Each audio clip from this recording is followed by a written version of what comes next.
Paulo Dybala menjadi pemain dengan bayaran tertinggi kedua di Roma, meski gajinya turun hampir 2 kali lipat dari yang ia dapatkan di Juventus. Teka-teki mengenai klub mana yang akan diperkuat Paulo Dybala usai cabut dari Juventus akhirnya terjawab.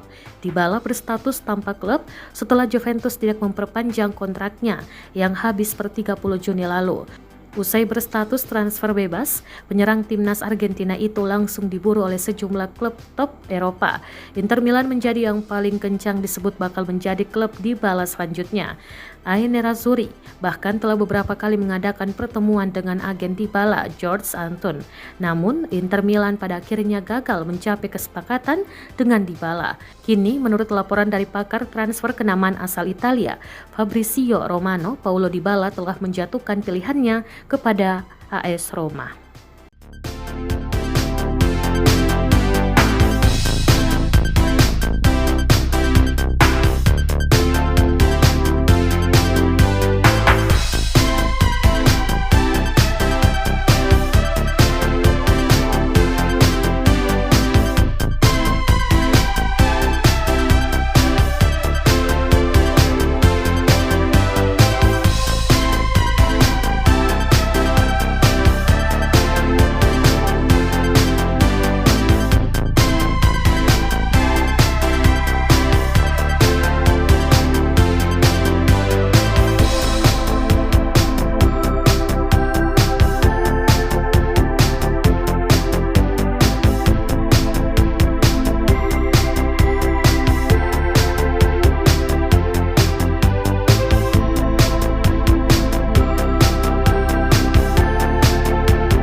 Terima kasih sudah nonton.